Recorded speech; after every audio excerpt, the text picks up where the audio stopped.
Welcome. Hey, Tyler, good to see you. Hey Bob, how you doing? Good, sir. Good. Nice little meeting yesterday. And a reminder for everybody. Well, it looks like most everybody that was on here was on there yesterday, too. Just a reminder, all of our members are welcome to join us on the 6-week program as well. Primarily, that will be focused on marketing. Yeah. Oh, I saw you. Presumably exclusively. But anyway, let's get rolling here. Welcome, Master Smith. When is the 6-week meeting, the 6-week program meeting? Like we joined by Zoom, or what do you mean? That was the one you were on yesterday. Every Wednesday. Oh, okay. Yep. And what's this one called? Is this called something else? Yeah, this is the regular member quick start meeting. Okay. Yeah. Okay. Any questions to get going? I have a pretty full agenda here, but Jeff, you had asked the question, by the way, recently, but we do tend to live cast this into the group, not so people can tune in there rather than be interactive live, but it automatically puts the recording into the Facebook group. But if you're unable to get into Zoom, you can log into the group, and most of the times the Wednesday and Thursday meetings will be broadcast live in there. And for the new members, remember to log into our Facebook group. There's a lot of valuable information. People are asking questions on how to do things or find something. We ask you when you go in there and you need to find something to use the search function in the Facebook group. And usually a whole bunch of posts will come up about that subject, and usually some links to additional material, etc. But if not, then you can post your own question. And that way you'll have 24/7 pretty much. You don't have to necessarily wait till the next meeting to ask your question. Yeah. Anyway, quick questions before we get going. No? I think we covered them all yesterday. Yeah, for those who are there. I think most of these were there yesterday. Yeah. Well, I don't see Tim on the meeting today, and I wanted to make fun of him, so I always hate to do it in somebody's absence, but we'll tell him to watch the recording, I guess. Here was a post that was made in the group, and did I share the correct screen? Yeah, you did. I did. So he says, as mentioned last week, challenging month, not generating enough leads. The leads I did get mostly halted at appointment before making it into intro. I know what I need to do to fix it. In the meantime, for your amusement, a collage of my frustration, and I really enjoy this. I will tell you that the reason for getting big, like Master Smith, Master Moody, and I were for many years with big multi-schools, is not that you don't get all the same stuff. It's when you get the stuff, it's from staff. It's not from students, prospective students, or intros.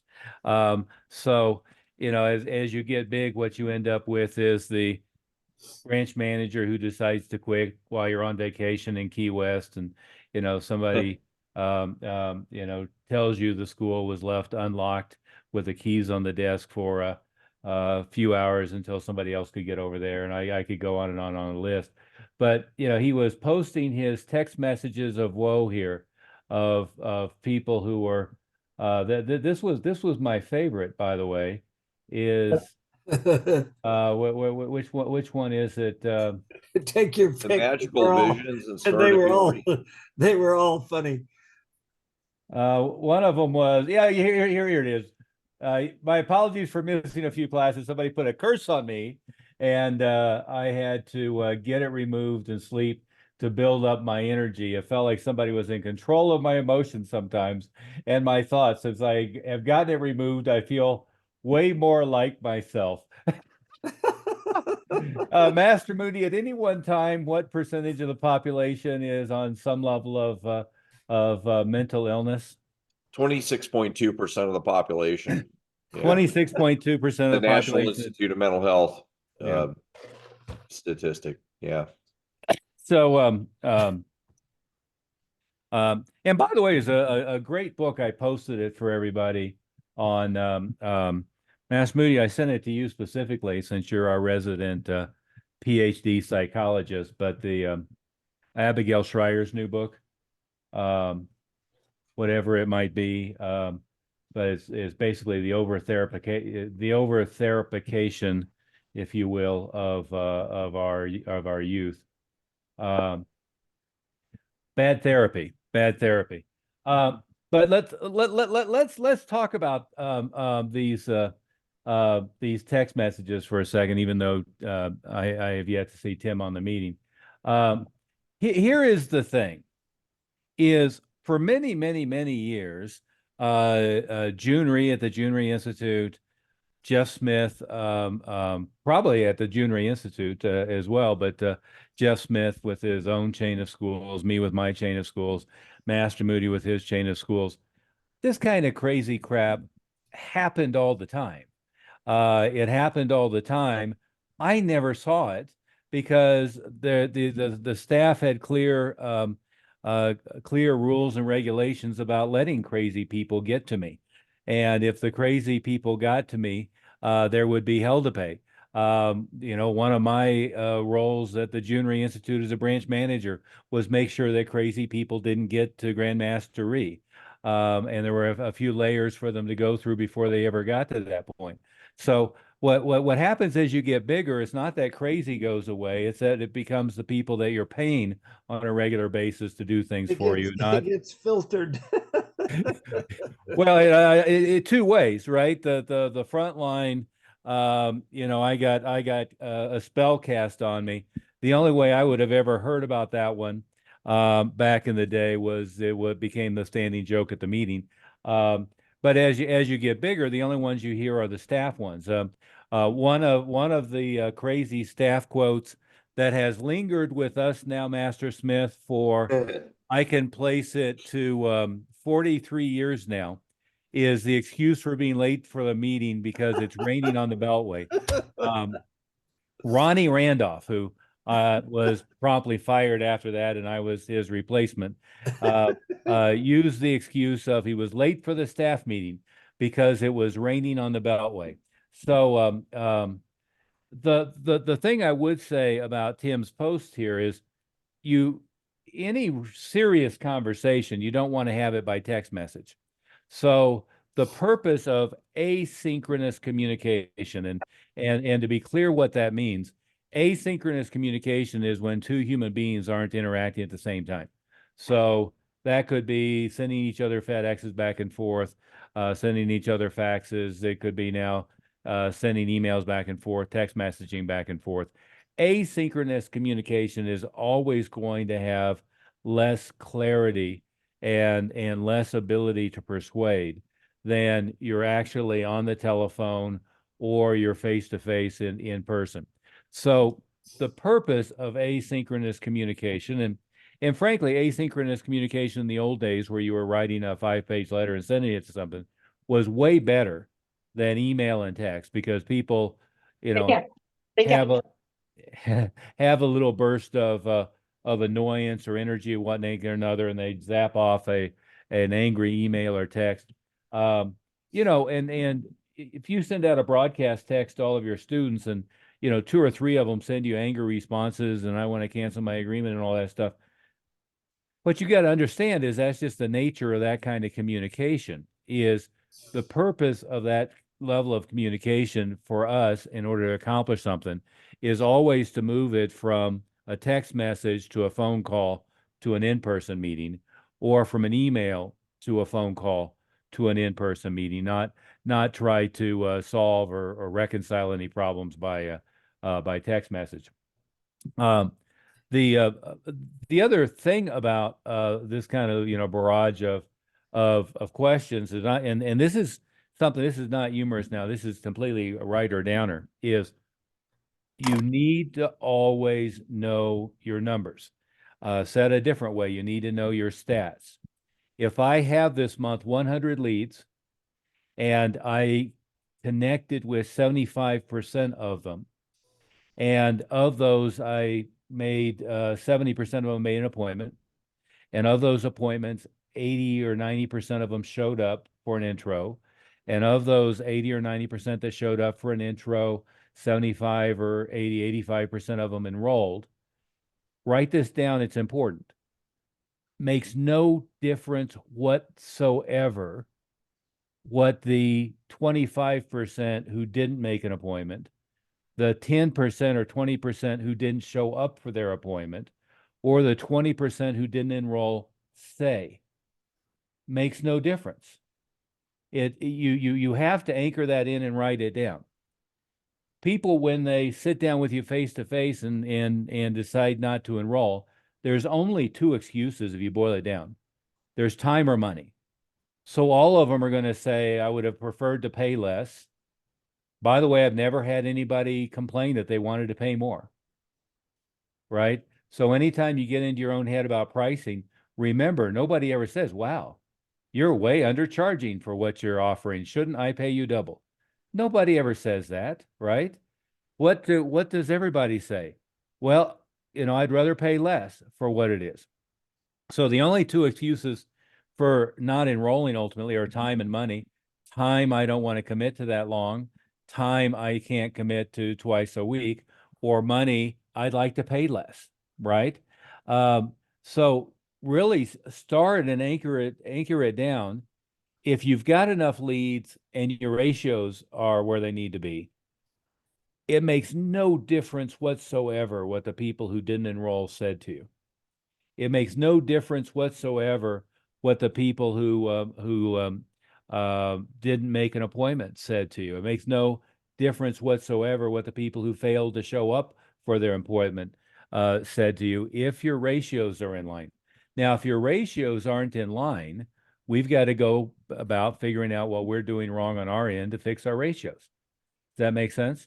So again, what you find in the world is a huge percentage of population at any one time is at some level of crazy.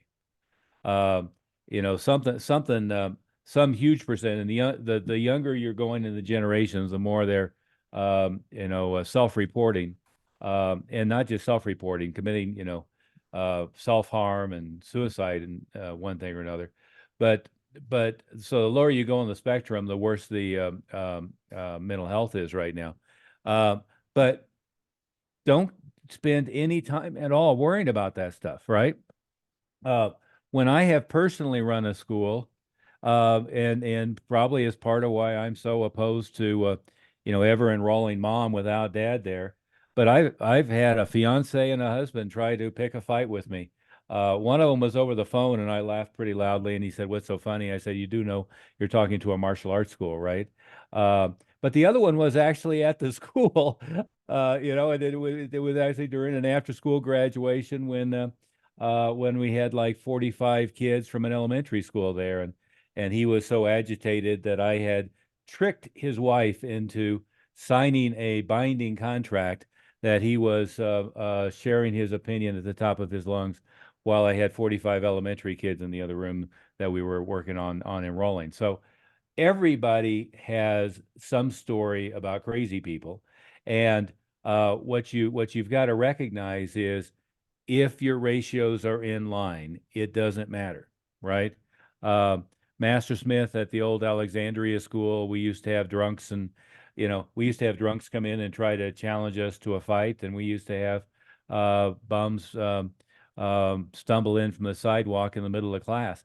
I had a school that was about 3 doors down from a bar, and about 8 or 9 o'clock at night, we'd have drunks come in and decide they wanted to fight the karate guy. We all have those stories. It just doesn't have anything to do with staying focused on your business. Master Moody, Master Smith, anything to add to that thought before we move on? crazy people exist and crazy people are going to be there no matter what. It's important to understand that and not make decisions in your business based on that. You know, too many times we have conversations with school owners or some of you guys, and you're saying, we ask, well, why are you doing that? Well, I have a lot of people who fill in the blank, and the lot of people isn't really a lot of people. A lot of people could be 5% or 10%. Well, we just told you 26.2% of the population is crazy. So you're making decisions based on, you know, poor data. The other thing to remember also, Master Oliver, is that anybody who doesn't sign up, make sure that you're writing down why they don't sign up. And then you're going to analyze those at the end of the month. And if you have an objection that's constantly coming up, then it's okay to ask, how do I handle that situation? It's when somebody comes on our meeting and they'll get this one anomaly of 1 out of 100 might have said something. How do you handle that? And you don't have to waste your time with that, because we don't have to sign up everybody. And some of the people, we don't want to be a student, that if they're going to be that difficult at the enrollment, then they're going to be that difficult and cause problems in the school. So the idea is we sell from the floor, which means when we come to the office, we shouldn't have to be selling the program. We're just showing them how to get started, if they like it. And if they don't, then it doesn't matter what the price is, they're not going to do it anyway. So don't lose sleep over somebody not signing up, or somebody saying to you, wow, that's way too expensive. They charge much less down the street. You know, you don't even have to get into that conversation and waste your time, because you know what your program's worth. They know what their program's worth. So they're probably charging the right price. Well, and I that's have Smith. I have a quick question. Okay, Um, hold it for a second, Tyler. Let me do a clarification on what you just said, Master Smith. Is I would say what you said slightly differently. And again, this comes from a dealing with staff perspective, but what you're not doing is writing down why they didn't enroll. What you're doing is writing down whatever objection you managed to encounter that you couldn't handle, right? We were having that conversation yesterday, Master Smith, with, been running a school for years, and their ratios were way off. And the reason their ratios were way off is people are saying, I'm going to go home and think about it. And the people weren't enrolling because they said, I want to go think about it. They weren't enrolling because the skill set of the person doing the conferences didn't know how to deal with that and to move forward in the conversation, right? And so what I would find with staff is they would write down the litany of excuses that people had given them for why they didn't enroll. And really what it was is it came down to they hadn't sold the program ahead of time. So people weren't sold on the program, or they didn't have enough skill set to overcome an objection when they encountered that objection. And again, if somebody says that's too much money for martial arts lesson, I know how to interpret that. I interpret that as we did a bad job building value. If somebody says they can't afford it, I want to differentiate for myself. Is this somebody who truly can't afford to rub together bus tokens, feed the kid, and do an extra activity? Or is this somebody who just doesn't see the value, right? Those are two very different questions.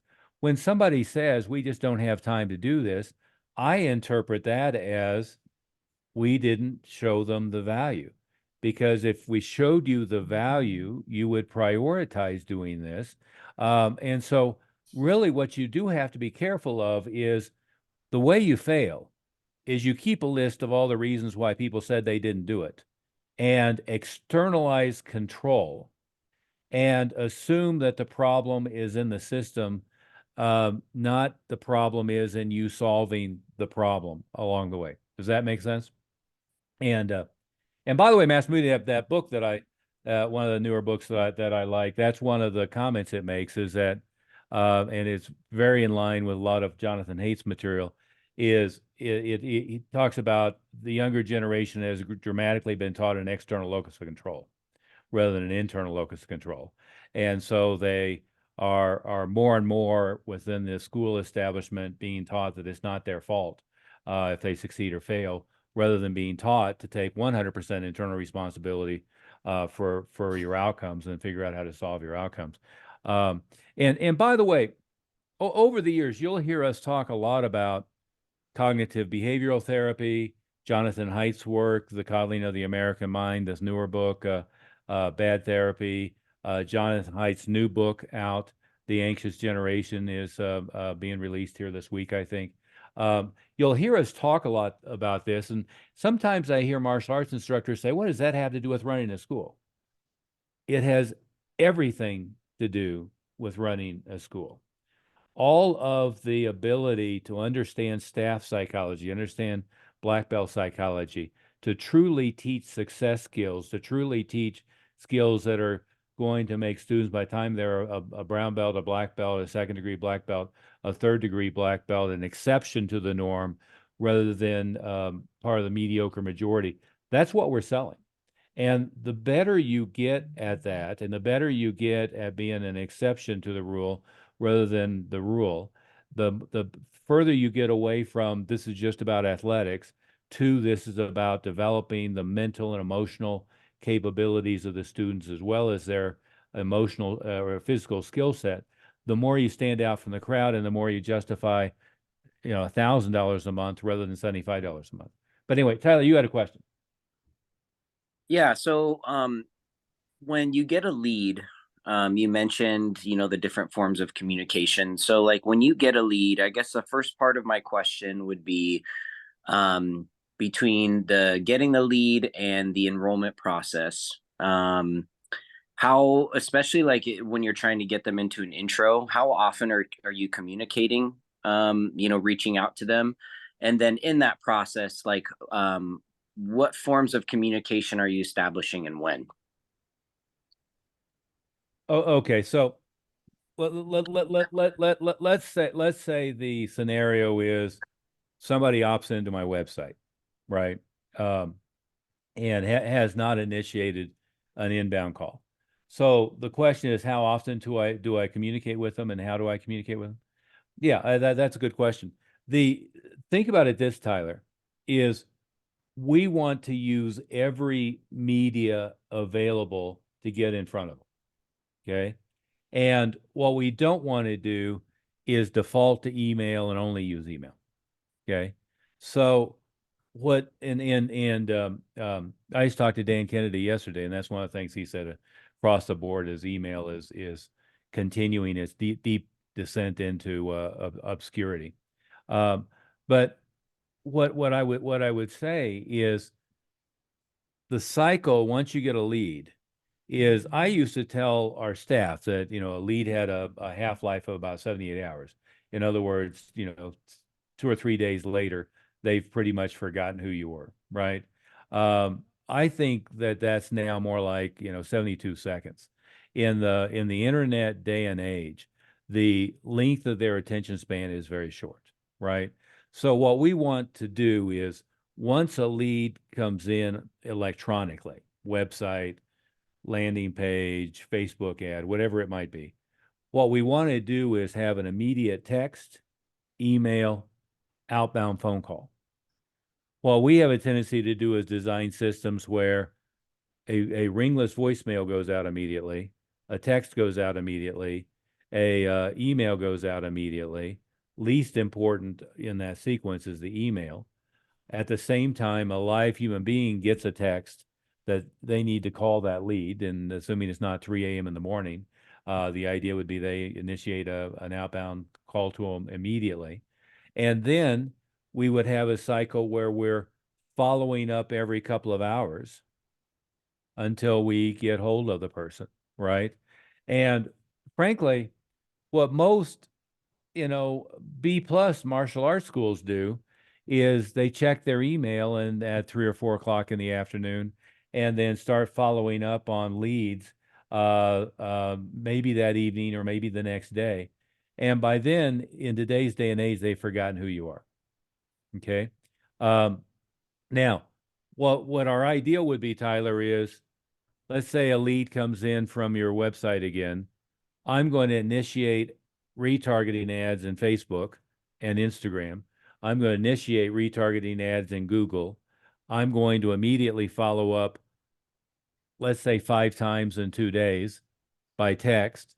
I'm going to follow up every few hours by live outbound phone call.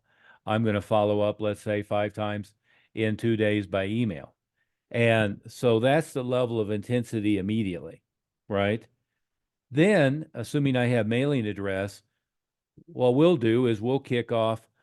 We have a sequence we're just reestablishing where we send them a box, we send them a popcorn with a note card, we send a postcard every week for 12 weeks, combined with the kind of electronic stuff I just told you. And depending upon what a lead is worth. So if every new enrollment is worth $7,000, which let's say, okay, so let's go backwards. If I'm converting, so if I've got a new enrollment's worth $7,000, that would mean that an intro, I'm going backwards here. I used to be better at doing this in my head. $5,600. Every intro is worth $5,600, right? And so if I'm getting 80% of appointments to show up, that means every appointment's worth $4,500. And if I'm getting 60% or 70% of leads to make an appointment, that means that every appointment's worth $2,700. That would mean that You skipped every- one there, Mr. Oliver. Because you already said what the appointment was worth. That's what the intro is going to be worth, was the next line. yeah. Well, okay, let's go backwards. So an enrollment's worth 7,000. Okay. So if I'm getting 80% to enroll, that means that an intro's worth 5,600. So if I'm getting 80% of appointments to show up, that means that an appointment is worth 4,500. If I'm getting 60% of leads to appointment, that means that every lead is worth 2,700, right? So then when we look at numbers where it's costing, $50 or $100 to get a lead, well, that's a 27-to-1 return, right? But Master Oliver, just so they don't get confused on this, you were talking lifetime value. You weren't talking actual value of what they spent that month. no. Well, that'd be the average monthly revenue. But let's back it up. Let's write it down. So, everybody with a pen and piece of paper. What I'm assuming here is that your lifetime value on average for a student is worth 7,000. Now, the way you get there, a simple computation would be, what's your annual gross? How many new enrollments did you enroll for that year?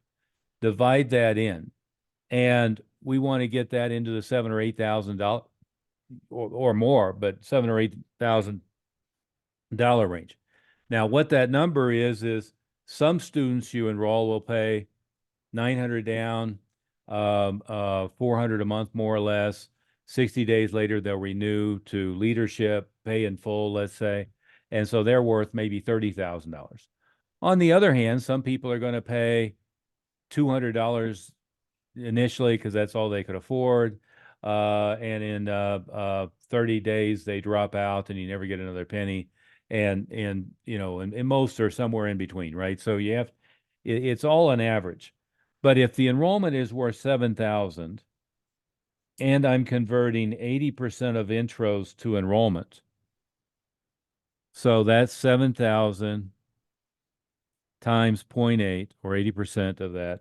That means that an intro is worth 5,600. And if I'm getting 80% of appointments to show up, that means an appointment's worth $44.80. And if I'm getting, let's say, 60% of leads online to make an appointment, that means a lead is worth $2,700, $26.88. Everybody follow those numbers? So Tyler, here's the question. If everybody who opts into your website or fills out a form on Facebook is worth, at that moment in time, $2,688, how much is it worth following up pretty quickly and aggressively? Be hunting them down. Yeah. And that is, and that is the number right now. For those of you who are new, you may be at its $4,000 lifetime value of a student, right? And if it was $3,500, that still means that new opt-in is worth $1,350. So, but again, I used to do this with incoming info calls. I do staff meetings and burn $100 bills in front of them. While we played the recording of our secret caller calling all the schools and listening to them screw up the info calls, is same thing. An inbound call, if lifetime value 7,000, the inbound call is worth $3,000, $4,000, $5,000. It's very, very, very valuable. And so many times we take our eye off that ball and don't recognize, really what the value of that lead is, and then don't do a good job following up. It also informs should you be willing to, put a stamp on a postcard and send a postcard? Well, sure. Should you be willing to put a long form letter in a bigger envelope and spend $2 in postage? Sure. I mean, it also informs how much money you should be willing to spend, to follow up with those people. Did they answer the question, Tyler? Yeah, thank you. I guess so you start with your text, your phone call, your email, and then you follow up with them every couple hours. Now, when you follow up with them every couple hours, is that like I'm calling them like every couple hours for 5 days until I get a hold of them? Or is that just the first day and then you kind of maybe adjust your frequency as the days go on without hearing back? Well, I think there's two dynamics that come into play at once, right? One is the legitimate time constraints that you have on your end. And what we're always doing is adding the new ones on top as the highest priorities and letting the older ones, flow to the bottom as lower priorities. So, to take the extreme example of that is, if I have a database of people who have contacted me going back 2 years, well, the one that contacted me 5 minutes ago is worth way more than the one that contacted me 2 years ago, right? So what I'm always going to do is I'm going to prioritize human interaction, picking up the phone, dialing, a live person, texting them, so forth, way higher at the top. Now, frankly, I don't know as though I've ever seen a school that gets neurotically obsessed with not letting anybody go. And I would be tickled to death if we saw most people err that way. What happens is, unfortunately, we'll say, well, you have a new lead, how many outbound calls went to that person? And it'll be 1 or 2 or 3 or something like that. It won't be, well, we've tried calling them 92 times. Right. So I would much rather imbue a neurotic obsession with never letting somebody fall through the cracks internally than to give up too easily or taper off until I get at least a yes or a no on the phone. And by the way, if I get them on the phone and I get a no, and this is going to sound crazy to some of you, but I get dad on the phone. Dad just came home from work. He's never heard of this. I get a no. Well, I haven't heard it from mom. I haven't heard it from whoever opted in, right? They might be in the middle of a fight and made a mistake of answering the phone thinking it was grandma, and they say no just to get whoever I am off the phone. Um, the idea is, at the very least, I'm never going to take them off. On email, they can always opt out of the list, but I'm never going to take them off the list. I mean, if somebody brings the piece of mail that I mail to them in the front door and says, if anything from you ever graces the front, graces my mailbox again, I'm going to take this shotgun and, okay, I'll take them off the list. But short of that, as long as they live in the area, I'm going to continue to consider them a prospect. And I don't mean to be. Everybody's used to that, Yeah. Master Oliver, because you get what we call junk mail in your mailbox every day, and it's not like you can call those people and tell them to quit sending it to you. Usually, you just throw it in the trash, and that's what happens. But if I don't know if you know, text, but you can opt out on it. Actually, you can opt out of direct mail same way as you opt out of, Yeah, but nobody does. Exactly. That's what I'm saying. They just throw it in the trash. But if they're getting a text, then I know there's people that will opt out of a text a lot quicker than they would an email, for instance. I used to do emails like that and try to opt out, but then it seemed like every time I'd opt out, I'm putting in my email address that I'm opting out, and then I'd get 3 more to replace that one. So I just quit doing it on emails. Well, I think it's important to anchor in what you said though, Master Oliver, that we have this tendency to think that after a time they must not be interested in us, and we take that as a rejection.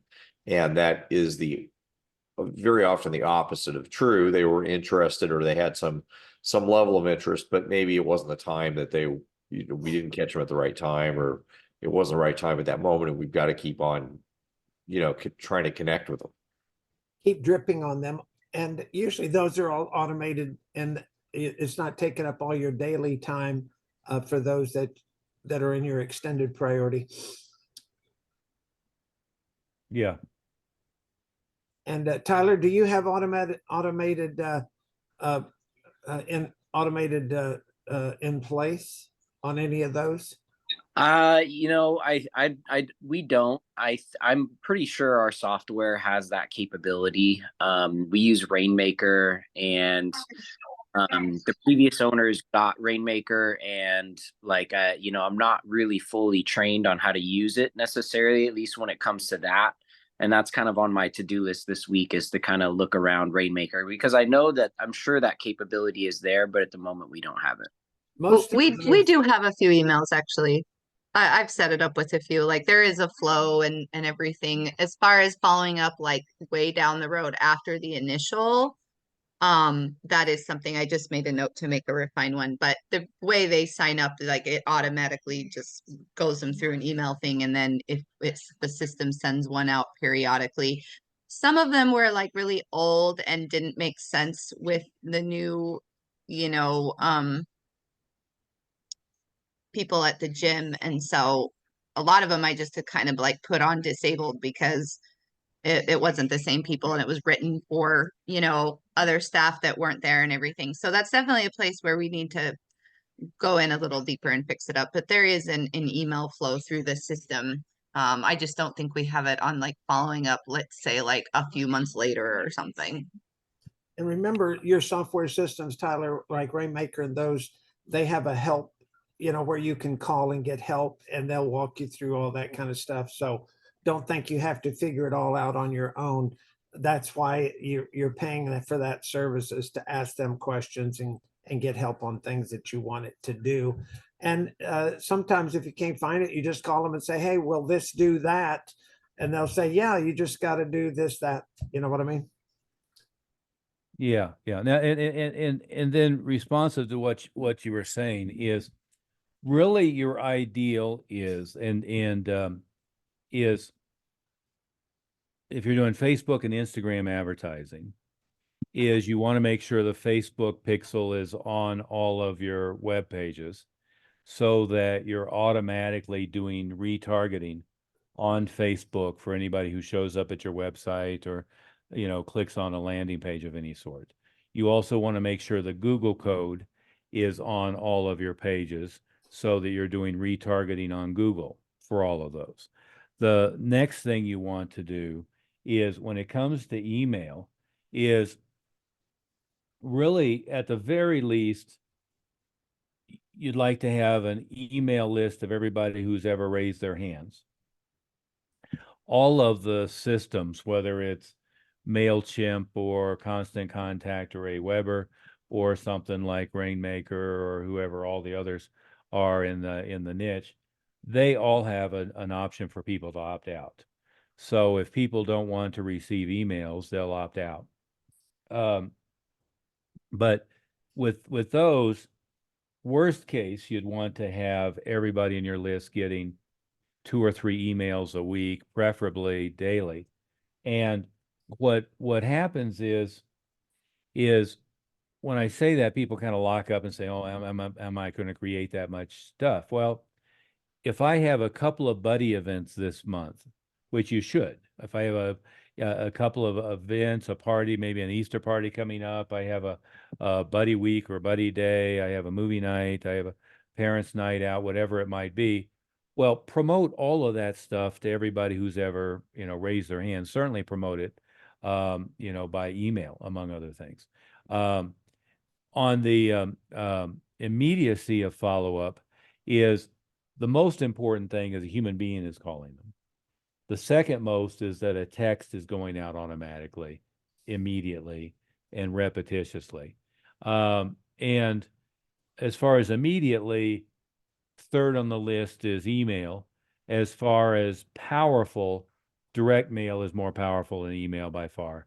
So I don't ever like it when, people say, well, we have this system and it emails them. Yeah, well, emails aren't getting delivered, emails aren't getting read. If I email them once a month, they're not even paying attention to it. If I'm emailing them 3 or 4 times a week, I'm more likely that they're paying attention. But on the list of what has an impact, I'd much rather they get a color postcard in the mail that goes under the magnet on the refrigerator until they're ready to call me than an email that, it's not nobody, but it's so rare for somebody to print it out and, put it in their notebook and hold it for when they're going to use it, if that makes sense. Okay. Good. Go ahead. For the email text connection, if you're writing like a blog post for your website, you can then use that for your email, correct? And then Sure. Should you have like AI copy your email, put it into AI and say, turn this into a text message, or like, how do you reduce down for text messaging and keeping content that is something they want to actually receive potentially? Well, I think there's 2 sides of that, right? There's the immediacy of follow-up, right? So I just filled out a form requesting information about martial arts lessons. Well, that's going to be the text are, hey, I'm just following up again. I saw you requested information. I'm available right now at this number. If you can give me a call back or let me know when you're free, we'll give you any information you want about the program, right? I mean, that's pretty straightforward. But then where you would use text mostly is, hey, we have this event coming up at the school. You're welcome to attend. Click here. Here's some more information online about it. But the other follow-up I like to do is send them a series of videos, right? So you can send them YouTube links or links back to a page in your website that has testimonial video, lots of other information. We've had a lot of people do like a walkthrough of the school and a walkthrough of what you're going to encounter when you come down to the school types of videos. Getting that out immediately by text is a wonderful way to kind of grease the skids as well. That makes sense, People Jeff? that have done that video, Master Oliver, have told me that they've gotten a lot better people converting from leads to appointments and appointments to show up for an intro. And all it is kind of a walkthrough of your school, kind of showing them the outside, where you're located. Here's the parking lot. Here's where you come in. And then you walk them in and it's like you do the tour for an intro, how you show them around the school, this is our reception area. Say hi to Mrs. So-and-so.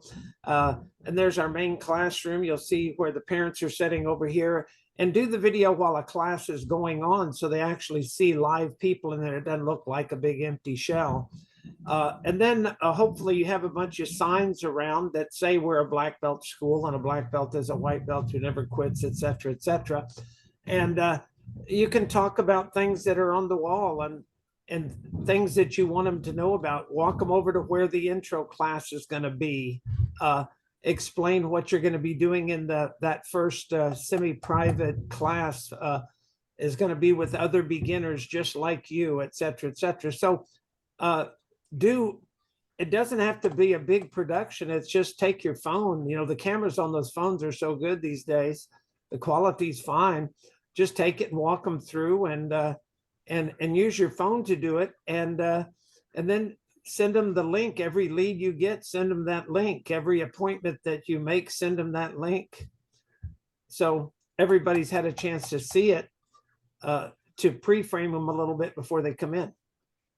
Yeah, and you hit one of my pet peeves there, Master Smith, is I keep seeing videos that people do walkthroughs of empty schools. They give them a walkthrough with the beginner class going on, and then if you're worried, in the thing that the iPhone or Android phone is worst at when you're doing stuff like that is the audio. But you can, for $40, you can get a little lavalier Bluetooth microphone that then makes the audio super clear. So, but yeah, that's a useful tool. But yeah, Jeff, you're not really going to do a newsletter by text, but you can always send, hey, we just did this, this video of the, of the newest graduating class, thought you might enjoy it. We just did this video about, but really what you're doing is you're sending invitations out to live events, following up with offers and so forth. Okay. Yeah. Invite them to a graduation. If you want to see what our classes are like, we have a graduation ceremony coming up on Saturday at such and such time. See, any excuse that you have that you can send information to these leads you have, even if it's a board breaking seminar, we have a seminar that we're teaching board breaking. If you're interested in seeing or learning how to break boards, give us a call. We'll set you up for a participation. A free participation. Any of those kind of excuses to reach out to them is very very helpful. Yeah. Does that help, Tyler? Yeah. Thank you. But again, what we want to do is be paying attention to the benchmarks, and what we certainly know is a no today isn't a no next month, isn't a no in 3 months, isn't a no in 6 months. And so if we stay in front of them by mail, by email, by periodic text, by, at peak times, putting a person on the phone and going through the list, all of that kind of stuff, automated voicemail. What we know is we'll get people 3 months, 6 months, 9 months, 2 years, 3 years, that get back in. And by the way, this is true of your students who have dropped out as well. And periodically we have conversations about what's the best, the best system for reactivating, students who have dropped out. And there's two sides of it. It's prophylactic versus therapeutic, meaning, it's much easier to keep them from fading out than it is to get them back once they're gone. On the other hand, once they're gone, the only thing really that I have seen that really works is continuing to stay in front of them forever until such time they realize that they miss being in class and they come back. So invite them to belt graduations, invite them to buddy events, invite them to referral events, invite them to, anniversary celebrations. grand openings, open houses, whatever. But if you don't do that, you're out of sight, out of mind, and you'll in all likelihood never get them back. But if you just keep dripping on them with mail and newsletter and email and invitations to stuff, you get people back. And with leads, what happens is if you keep dripping on them, you keep front of mind with them. And so therefore, what happens is you maintain their awareness, and you stay, keeping them at least interested and aware of you. Good. Anything else before I move on? No? Okay. What I promised we'd get back to is goal setting, and we were talking about vision board a little bit. And Master Smith, one of the things you were in Chicago, the Chicagoland area last week, the greater suburban of that anyway, and we were talking a little bit last time about we tend to be pretty good as people get more advanced on helping them develop vision boards with their students, getting them all over the walls of the school and so forth. But what I have don't remember us doing for a few years is really walking school owners through that level of goal setting and vision boarding and focusing on what it is that they want.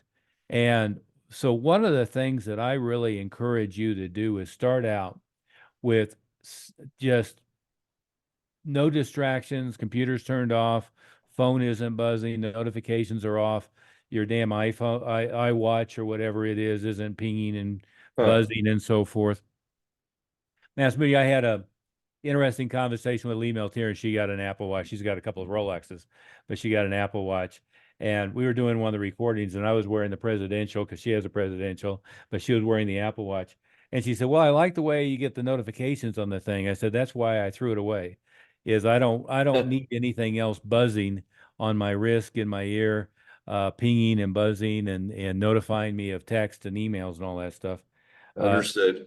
Yeah. But to be fair, one of the things you can do with the Apple Watch is turn all that stuff off. So you can tell it to shut the hell up. Yeah. You have to be mindful, but for anybody who has one, including me, you have to be mindful of that. And I'm hyper mindful of the focus tools. And if you're not, then it drives you nuts. Yeah. There was a great article around not too long after the Apple Watch had been released. And I forget where it was, but it was in Fortune or Fast Company or something. And it was an interview with Tim Cook. And the interviewer was talking about spending 2 or 3 hours on the Apple campus with Tim Cook. But one of the things that the interviewer noted was Tim Cook's Apple Watch only pinged him once in 3 hours. And it was Al Gore, who is on the board of directors of Apple, reaching out to him. And that was the only thing that in 3 hours Tim Cook's got notified of. And what you have a tendency to do is the top end, executives who create this stuff know how to manage it much better than their general population. Yeah, that's right. Yeah, but anyway, so but going back to, let's talk about goal setting. One of the things that we find with newer schools especially is oftentimes their ability to visualize what the possible outcome is for their school is limited. So, Matt Smith, you and I have seen so many times that a school goes working with us from say 15,000 to 30,000 and thinks they've died and gone to heaven. And behind the scenes, we're all talking about how we're working to get them to 100,000 or 120 or 150. Or we have schools that are at 100, 150. We're working on getting to 200 or 250. And you've really got to expand your thinking to the highest level that is possible. And to me, the way you expand that thinking is through references and seeing other people actually doing it. And there's a tendency in the martial arts industry to hear myself, Master Moody, Master Smith, or somebody like Bill Clark or whoever it might be talking about big numbers, and to discount it and think that it's exaggerated. And it really isn't. Master Smith, as you well know, kind of like that book, Rich Dad, Poor Dad. I was kind of the kid who had the rich dad, poor dad, except it was the rich karate instructor and the poor karate instructor. In Tulsa, Oklahoma, if you had told Bob Ollinghouse, Grant or Greg Mulder or David Harrelson Huh. that a martial arts school could do $1 million a year, or that you could make a six-figure income running a martial arts school, they would have thought you were a Martian, or that it was out in left field and totally unpredictable. I had one of our senior instructors sit me down one time and say, I know you're really dedicated to this, but you can't make a living doing martial arts, right? You can't make a living competing or teaching in martial arts. So you got to be careful about this. Maybe you should be going to law school or something. True conversation. And then I had Mass Smith Grandmolder, who owned a janitorial supply company, tell me when I had the business plan, had shown him the business plan, had moved to Denver. His great line was, "You can go play karate for a couple of years and then get a real job." And within 18 months, I was grossing more than his janitorial supply firm. And within about 24 months, he was had gotten the gist of it. Now, I don't think Bob has ever gotten the gist of it. But at the Junri Institute, it was easy for me to move to Colorado with the idea that this was going to be a multi-million-dollar operation, because I had seen a multi-million-dollar operation, right? So I had seen, in this case, I forget how many there were when I left, but there were 9 or 13 locations spread across the metro area. But these weren't small locations. These were 4,500 square feet, showers, sauna, intro rooms, 1 or 2 offices, spectator area. These were big, nice schools. One of them was big enough that it could host professional boxing and professional kickboxing on alternate months, with 1,000 people seating, a full boxing gym in the basement, and live shows. So these were big schools. We did 20 live ESPN shows from that facility. What was the seating capacity? 1,800. 1,800. So you put 1,800 chairs in the place, with a permanent boxing ring. And not that that's a suggestion for anybody, but these were big successful schools, and this was so the rich dad side of me was able to go, oh, this is what a multi-million-dollar martial arts school business looks like. Maybe this is why right now I shouldn't try to go to Harvard or Wharton for an MBA and go open martial arts schools, right? And it's also why within 24 months I was running nearly a $2 million operation. And by the way, that's in 1983 dollars. So that's about 7 million nowadays. I think the multiplier's 2.3 or 2.7 or more. Well, after Bidenomics, it's more like 3.5. But that just the facts. Just the facts. U.S. Rob, not Canadian.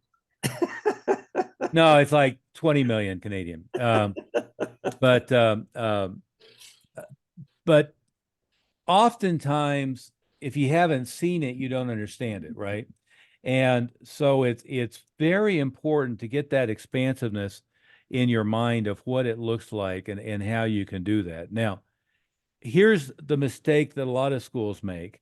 They think, and there are some of these running around the industry, and I think that they distract people, is they think, oh, that school that I saw in, one of them's in North Carolina, with 1,000 students in a warehouse, that's what it means to do that. No, in fact, I have yet to see one of those big mega schools with a good net profit. Master Smith, Master Moody, if you have, let me know. We did a tour of a big Krav Maga school in San Antonio. Yeah, not just not enough profit, but lots of brain damage at the same time. Well, that's exactly right. We did that big Krav Maga school, a tour in San Antonio. They had 2,000 people in their roster. Now they're probably active attendance was more like 600-700. But that was they were running it more like a health club. That's why they had so many people at such a low price. Well, yeah, and a super high dropout rate. Well, they didn't even track it. They didn't even care. Yeah, their whole mission was to put the tuition level at the point that people wouldn't bother to cancel it if they dropped out. Same in North Carolina and so forth. Here's what we're seeing as a solid $1 million plus school, and these are numbers that bear writing down. 300 active students, average revenue approaching $500 a month. That's $150,000 a month in revenue with 300 active students. Dropout rate approaching or below 2% a month. So at 300 active students, if you lose 3% a month, you need 9 new students. If you lose 2% a month, you need 6 new students to stay at 300.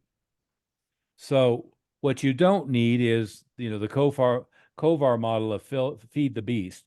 You don't need 50 new people a month to run a $1.5 or $1.8 million a year school, right? And that's why retention, rapport, goals, renewal are so important. But if it's 300 active students at an average revenue per month approaching 500, then you've got $150,000 a month gross revenue, or $1.8 million a year in gross revenue. You'll have 25% more or less in payroll. You'll have whatever your rent is, because for 300 active students, you need 2,100 square feet or maybe a little bit more. But if you have 300 active students and you have 9,000 square feet, that's counterproductive. Okay. So really, 2,100, 2,800, 3,200.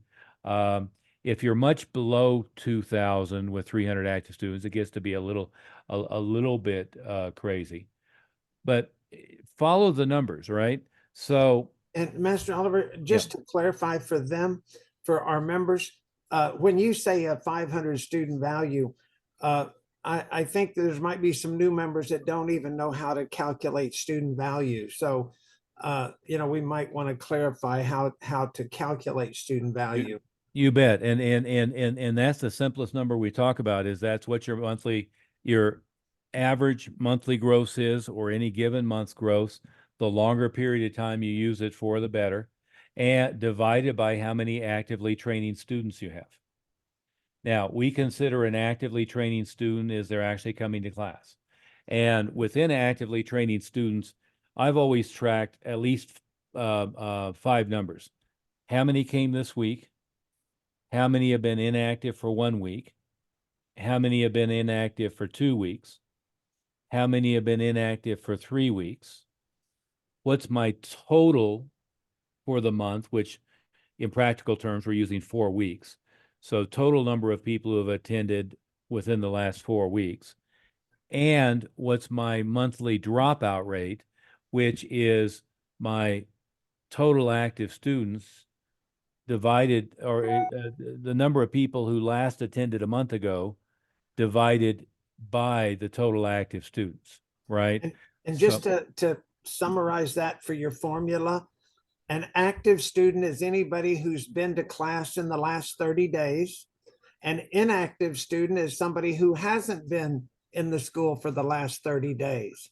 So that's how you track it. It's either active or it's inactive. They either have been there in the last 30 days or they haven't.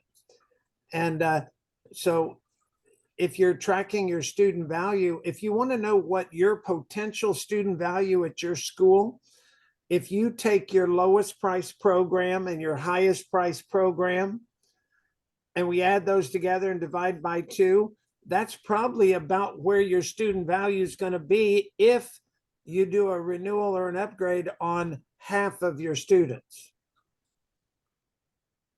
Now we're shooting for 75%, but even if you just got half, if half of them were paying the lowest price because they were on the basic, and the other half were paying the highest price because they were on your black belt leadership program.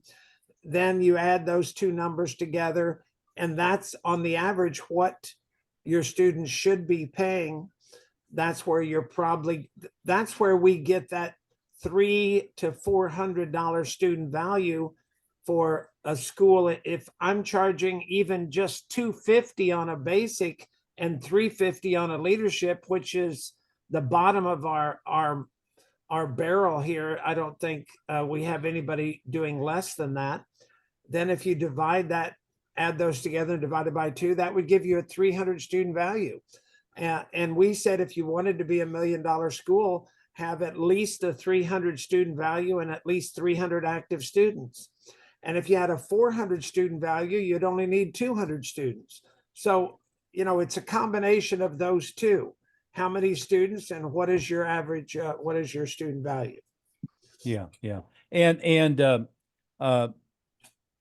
maybe to expand just slightly on that, your total gross for the month is how many people paid initial tuition for enrollments, down payments, if you want to use that term, how much the monthly billing hit, the ACHs and the credit cards, then how much money people paid initially for renewals, how much the monthly billing was on renewed students, whatever paid in fulls came in that month. So somebody prepays for 3-4 years.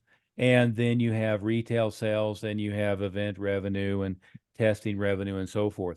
What you'll hear when I talk about revenue is I totally ignore equipment sales, and pretty much everything that you do in the school, I would rather it be they pay a big initial tuition for the renewal, and everything they're going to need is included. And then when they pay a big initial tuition for the enrollment, it's included. And I don't like to get into, I'd rather not have no pro shop. I'd rather have no individual things, with the only exception of every now and then we do a special t-shirt for an event, or a special t-shirt for something and we sell them, or we do jackets for the black belts and so forth. But other than your stuff, favorite summer camp. well, that's a yet another category. And summer camp can be a huge revenue source, to be fair. We always did at least 50 to 80,000 extra income during those 8 weeks. Yeah. The question with summer camps is always, one, if you were going to do a summer camp, you better have had it announced now and be signing people up. Because if you don't have it all set to go, you've waited too long. And by the way, number 2, everybody make a note of this, to line up to do things with other people's summer camps over the summer, you should line those up now too. And number 3, that is your favorite to emphasize that you might not have just mentioned, was that don't use your full-time staff for your summer camps. Right. Well, that's the most important. Yeah. Have a different staff for the summer camps. Yeah. Well, and the without us getting bogged down into that, you can do something like, Master Smith, you like, and I did pretty much every year for 30 years, some type of 1 year or 2 or 1 month, 2 month rank advancement camp.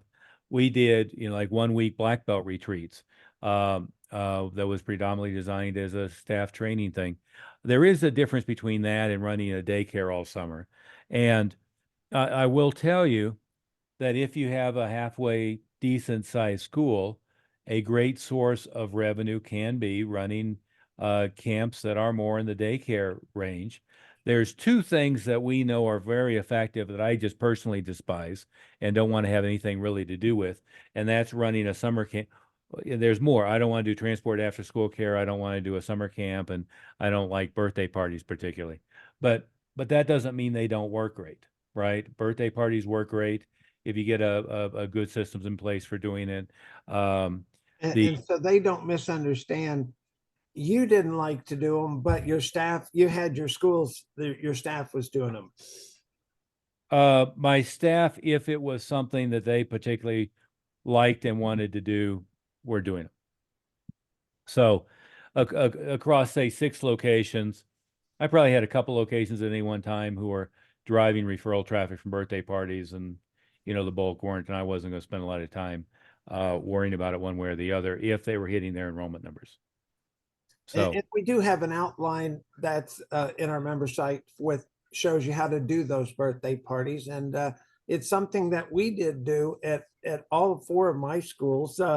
Most of our schools were booked at least 50% of the year. Every weekend they had 50% of the time they had birthday parties, because you get one student to bring in 10 to 20 people. Can be, if you run it properly, it can be you'll get 2 or 3 enrollments from each one of them if you do it right. It can be a wonderful source once you're at 150, 200 active students, right? So but where we were going with that is what the average monthly revenue per student is your total revenue for the month, including everything, divided by the number of active students. And the reason I was pointing out that other stuff, Master Smith, is I would much rather have testing fees rolled into the tuition and not charge a gold belt $30 or whatever for a test, but have the tuition high enough that it rolls that in. I would rather give them a package of stuff and not be selling things individually. I would rather have, most, if not all of that stuff built in. If you do little inter-school tournaments, have that built into the tuition, for instance. But it's the total revenue inclusive of all that stuff divided by how many students attended class this month. And that's what your average revenue per student is. So if the school did 100,000 this month, and I had 200 students that attended in 4 weeks, then I've got $400 average revenue per student. Was that right? No, 100,000, 200, that's 500. Or if I had 60,000 and 200, that's 300. That's my average revenue per student. And so again, where we're targeting now is to get that average monthly revenue per student over 500. And to me, the ideal number of students that make it manageable, low brain damage, easy to operate is about 300. Now, that doesn't mean you can't run a school with 1,000 or 800 or 600 and do it successfully. We've all done that. We know how to do it. We can teach you how to do it. But there's pros and cons of that. And so you've got to figure out the structure so they'll be very highly profitable if you do it. Not take an example of some of the people that get touted on the industry just because they have a lot of students. You've always got to look at how difficult it is to operate and whether the net profit is there. And if they're running 50% to the bottom line and they're not having to go crazy running it, more power, and that's great. However, if they're running 5% to the bottom line, I'm totally apathetic about that. Is that a good way to say that, Master Moody? Yeah, and I mean the thing is too is what you're talking about is Master Smith and you and I had some different profiles of things we're running, and I did the same thing as you. Some of my guys would be good at running birthday parties. Some of my guys would, just be terrible at running birthday parties, but I would have them do some different marketing. And that's what all of you guys are going to do. We have a broad menu of things that are all very effective things that are really good for marketing. If some of you guys just desperately want to do summer camps, that's fine, but you better be making $80,000, on the camp like Grandmaster Smith did. You don't want to do it like almost everybody else in the industry does, and it's burning you out. You're using your staff to do. I mean, you're doing it yourself instead of using staff to do it, and it's not becoming very effective. So that's the problem. There's a lot of things to do. We just want to make sure that everything we're doing is very, very effective. Yeah. We utilized parents. We utilized instructor training students. We utilized our black belts or advanced students that were home for the summer away, from college, but they're home for the summer and need a part-time job kind of thing. So yeah, just got to be creative with it. But I guess my trade-off would be is if you're a one-person show and you make the decision is we're doing the math here of doing a summer camp and I could make $30,000 running a summer camp, and I'm going to do it from 8 in the morning till 3 or 4. That's hours that I could have used to generate members. Well, $30,000 is only 5 members or 4 members, or 10 members. It's some low number of members that I could have spent that time marketing and doing stuff that would have been much healthier for my school and much better for my own sanity long term. So that math just doesn't work out for you guys to Yeah, do this unless you So- have somebody else doing it, and that way. Well, that's the point. still That's don't exactly run- that's what I Yeah. just said, though, Master Smith. Okay, time out. Our subject is not summer camps, so let's The put a pin in that subject one. is there's a lot of marketing. The subject is goal setting and really setting up a vision board for yourself and getting a sense of what it is you want to try to accomplish, right? Yes, sir. And what the important thing to do is really sit down with a blank legal pad and come up with, where do I want the school to be in a year, 3 years, 5 years? What is the potential and what is the opportunity? What are the reference points that I can get for what that potential and that opportunity is? And within our group, we have just a huge number of people who are hitting huge numbers, which relative to where, a lot of you are at, seem unbelievable. And relative to where they are at, they're at half or a third of what their potential is, right? So, Matt Smith, you were just out there working at Tim Harrison School. I see Kyle Clay, Mr. Clay on the phone here. Mr. Clay, what did you guys do this month or last month? Catch you mid-chew. Yes, sir. I'm sorry, but we did 88, and it was a slower month for us, but 88, sir. Yeah. They did 100. They did 100 in January, 88 in February, and that was their lowest month. February was their lowest month in the last year. Yeah. So last year they averaged over 100. Yeah. So that's where I was going to ask. So the average monthly revenue has been about a 105, 110 or something like that. And that's with how many active students? Around 300. Okay. So there you have an example of an average student value, probably 330, 340. Yeah, 340, I think, is what we calculated the last time.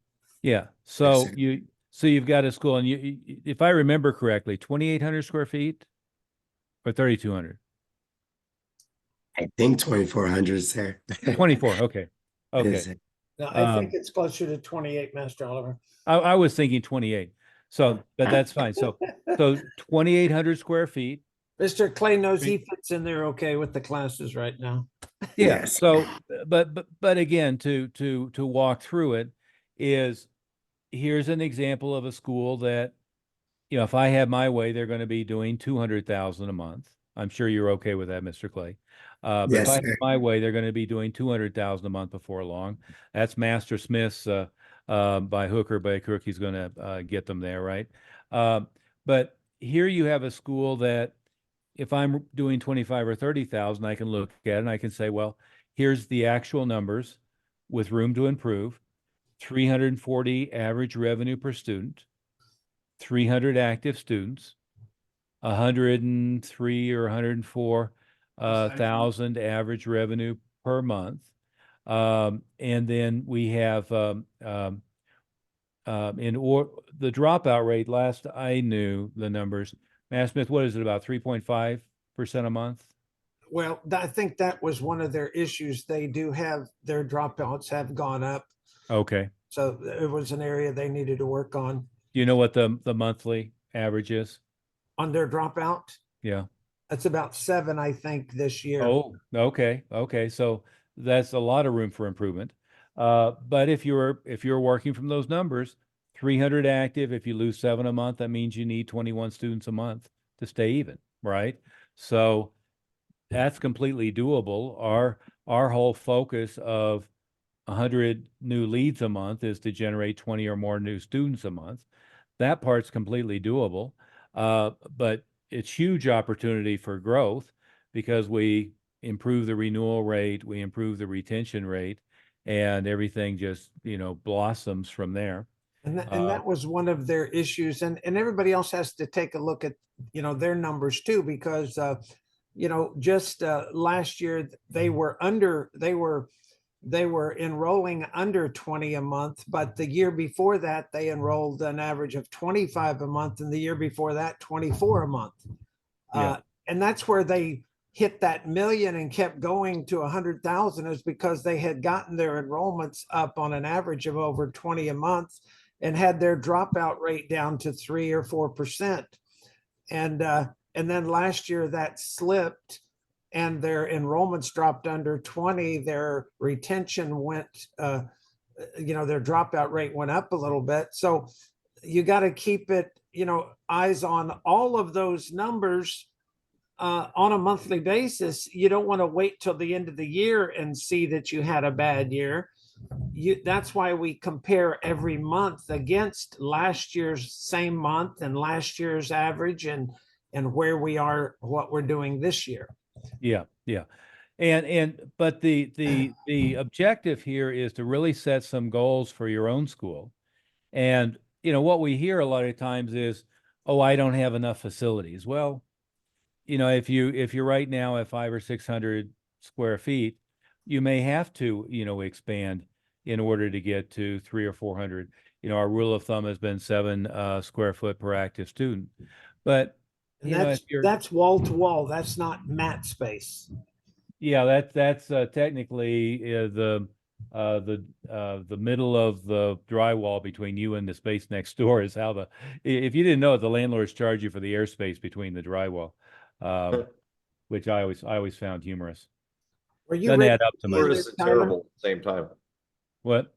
Tyler, were you raising your hand, or was that just a stretch? I was just stretching. I do have a question. You guys are.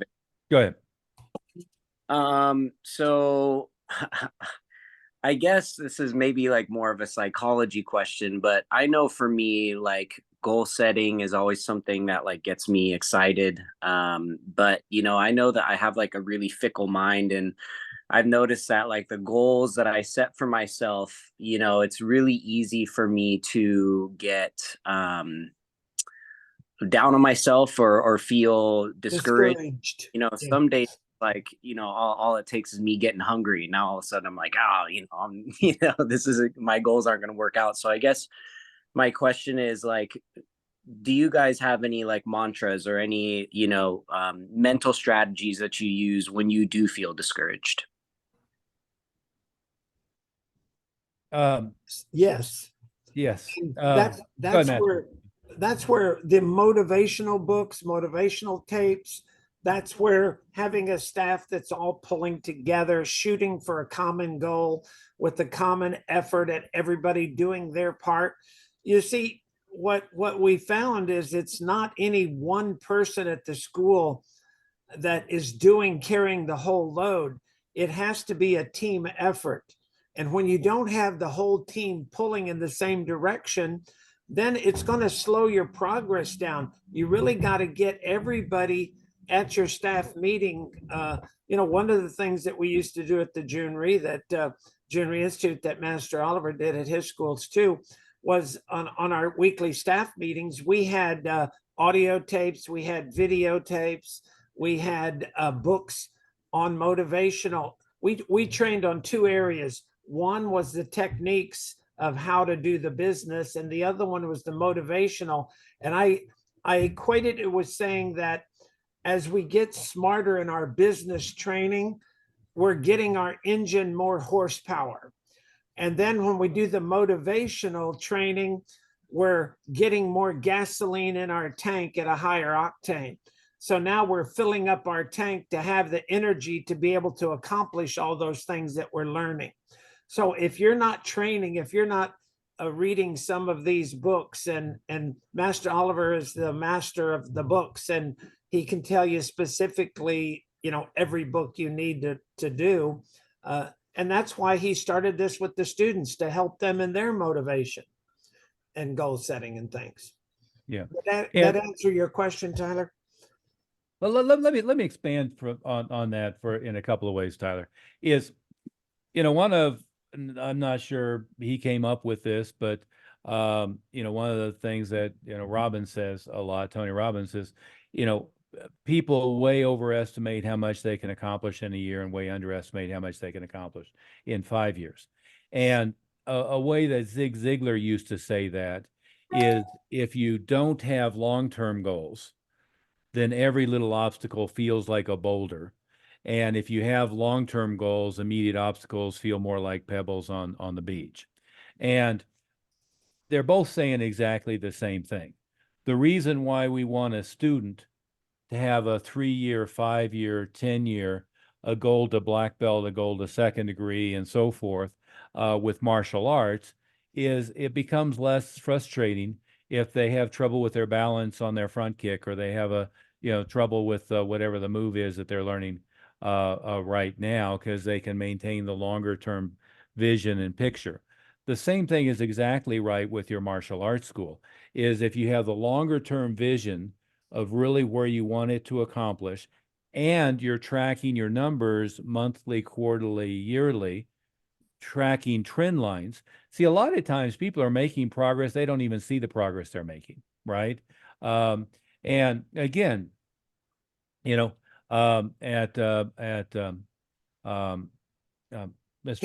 Mr. Clay's school, at Tim's school, is I want to make sure I got your title right. What do you go by in the school, Kyle? Mr. Clay, sir. Mr. Clay. Um, uh, um, Mr. Clay and Master Harrison. Master Harrison. I don't know why I flip Scott and Tim so much. Because I they're don't- both doing 100,000 plus. maybe that's it. Maybe And that's it's all Yes, those it $1 was million six-figure schools look alike. monthly. Yeah, they really don't look alike at all, but they're both badasses. You've got Tim is trained with you, Joe Lewis, Bill Wallace, every badass in the punching and kicking realm. He's one of the Scott. few guys in the country, and I don't think you can count him more than on one hand, that has a black belt from me, Joe Lewis, and Bill Wallace, the first 3 world champions in kickboxing. Yeah. And Scott is a legitimate Muay Thai kickboxing champion. Teaches predominantly Brazilian Jiu-Jitsu in the school. But where I was going with that was, Mr. Clay is pissed off, frustrated, and Tim is as well, based upon their results, when not so long ago they were doing in the low 20s, right? So if you're not tracking long-term progress, graphing things, really charting it out, looking at it on a monthly, quarterly, annual basis, it's always, I'm as bad as anybody at getting pissed off and frustrated in the short term. Master Smith will tell you behind the scenes, I'm the grumpiest, most intolerable person if the week's numbers aren't going the way. And I they had that same conversation with Master Harrison driving me to from the airport when the numbers were down last month, how he was bitching so much and complaining. And I said, Tim, I'm kind of laughing here because you're pissed off because you only did 88,000. But I remember just 4 years ago when you were doing 40,000, and when you hit 50,000, you were so excited. And now you're hitting 88 and you're bitching like crazy and stressed out. I said, yes, you should be stressed out because you are below where your average is, but don't get pissed off, just get a plan together. And that's really what you got to do, is keep your eye on the ball. And you don't get upset, you just get a little more dedicated, a little more determined to find out what you're doing wrong by looking at your numbers, and then get a game plan for the next month to get the ship turned back in where you want it to go. But it is good that you're upset at a new reference point, Absolutely. and that is what we want. Yeah, but when you're looking at your goals and objectives, have a perspective. So have graphs, long-term goals. Where were we last year? Where are we this year? Where are we going next year? Have a long-term perspective of where you're going to get to. And the more you can step back and keep that perspective, the easier these like little day-to-day things are. You know, we started the conversation today with these ridiculous text messages of people using excuses for, you know, whatever it was, being haunted or having a spell cast on them, or, you know, whatever Or other raining on the Beltway. yeah, the raining on the Beltway excuses. Well, again, you know, awful lot of things, you know, over the years when with me running multiple schools, you know, got me pissed off on a minute by minute basis. None of them were stuff like that because they never even got to my level and I didn't give a shit if the ratios were in line, right? And the only time I really got mad at staff is when they brought up all the crazy shit people said as an excuse for why their ratios weren't in line. If you're walking in and closing 80% of the people that you go into an enrollment conference with, or 90%, I don't care what the others said. And if you're closing 50%, I still don't really care what the people were saying. I care about whether you didn't prep them right, or you don't have the script right, or you weren't handling objections effectively. And we're going to record it and listen to it and pay attention to it, only to figure out how to solve. They said this and you could have said this, or they said this, which meant they weren't prepped well ahead of time. That makes sense. Does that help, Tyler? Yeah, thank you. Yeah. And the number one thing to recognize, and again, this goes back to that book I was touting earlier, is internal locus of control. If you truly accept that 100% of the outcomes are going to be in your court and you can control it 100%, yeah, you'll get pissed off at yourself on a fairly regular basis, but you're much more likely to solve it and fix it. Anytime anybody around you externalizes blame, you've got to cut that off at the knees immediately. You know, well, the reason we didn't do well this month is, you know, there was a blizzard in Colorado. That could, you know, that could be a school in Colorado could use that as an excuse. No, that wasn't your excuse. You know, that was 48 hours and it gave you 2 days when, you know, kids were out of school. You could have been on the phone. You're much more likely to get them on the, and we would have that snow days. I'd say, well, for God's sake, they're all at home, you know. There's the Zoom. Yeah, we know how to do Zoom.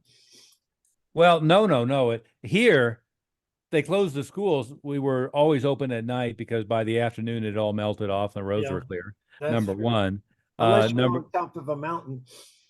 Yeah, unless you were me and had 6 foot of snow in your driveway. Literally. But the other thing is that, you know, if school's canceled, they're at home, you know, call them and let's fix our retention problems. Let's fix our, you know, intro conversion rates. Hell, let's close a few renewals by phone if we need to, but let's keep that going. If you ever let people have an excuse for failure that externalizes, they get really good at having excuses. So that's the thing you've always got to be aware of. Anything else on that note? I'll remind everybody, make sure you have booked your room at the Comfort Suites for the May event.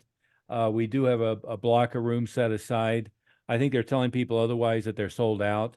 And when those rooms are gone, then I'll share with you some of the alternative hotels. But the number and everything has been emailed. It's in the group. If you have a pin, it's 303-526-2000. Tell them you're with the Martial Arts Wealth Group, and they'll get you booked. The room rate that they've got set aside for us, I think, is about $100 off their rack rate per night. So it is something you want to get booked right away. And by the way, number one excuses that new schools use to not come to an event is they don't have anybody to cover their classes. Announce right now, if that's you, that you're closed for a couple days in May for staff training. Make a big deal about all the cool training, instructor development, and everything that everybody is going to get. And your students will find it, be appreciative, and will be excited about it. Don't use that as an excuse for not being there. Use the teacher work day. Like that's how schools close, because they have a teacher work day. Yeah, they call it in-service days here. It's amazing to me that people might close for a tournament but they wouldn't close for something that's going to advance your school in this way. Yeah, that's That's a ridiculous. good analogy. Yeah, yeah. Yeah, so just you know, announce it now if you don't have people to cover. And if you don't have people to cover, that's why we need to get your leadership development program really going well, so you do have that under control. But in the meantime, make sure you book your room and you're all scheduled to go.